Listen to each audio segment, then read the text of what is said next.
পাকিস্তানের deputy prime minister Ishaq দারের সঙ্গে জাতীয় নাগরিক পার্টি এনসিপির একটি বৈঠক অনুষ্ঠিত হয়েছে। পাকিস্তান অ্যাম্বাসির পক্ষ থেকে আমাদেরকে অফিসিয়ালি পার্টি আকারে দাওয়াত দেওয়া হয়েছিল। আমরা জাতীয় নাগরিক পার্টি এনসিপির তরফে 7 সদস্যের একটি প্রতিনিধি দল পাকিস্তানের ডেপুটি প্রাইম মিনিস্টার ইশাক দারের সঙ্গে আমরা সাক্ষাৎ করেছি। বাংলাদেশ এবং পাকিস্তানের বিষয়ে আমরা কথাবার্তা বলেছি। আমরা বাংলাদেশের জনগণের যে পারসেপশন সেটা তাদের কাছে উপস্থাপন করার চেষ্টা করেছি। জাতীয় নাগরিক পার্টি এনসিপি মনে করে বাংলাদেশে বিগত সময়ে পাকিস্তান এবং বাংলাদেশের মধ্যকার যে শত্রুভাবাপন্ন সম্পর্ক ছিল সেখান থেকে উন্নতির সুযোগ রয়েছে এবং সেক্ষেত্রে বাংলাদেশের জনগণের যে পারসেপশন সেটাকে সব থেকে বেশি সেন্সিটিভ আকারে আমাদের বিবেচনায় রাখতে হবে।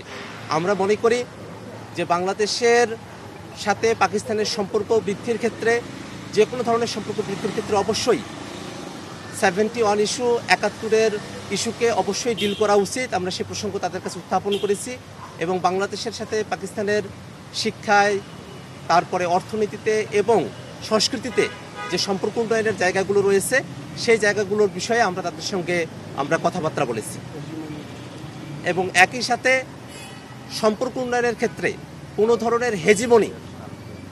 ধরনের হেজিমনি যাতে কাউকে প্রভাবিত না করে, কোনো ধরনের বিগ ব্রাদার সুলভ যে আচরণ সেটা গোটা দক্ষিণ এশিয়া নিয়ে আমাদের যে চিন্তা যে গোটা দক্ষিণ এশিয়ায় আমরা যেসব প্রতিবেশী দেশগুলো রয়েছি তাদের মধ্যকার সম্পর্ক হবে ভ্রাতৃত্বের এবং তাদের মধ্যে কোনো ধরনের হেজিমনি, কোনো ধরনের আগ্রাসন, কোনো ধরনের আধিপত্যবাদী মানসিকতা থাকবে না।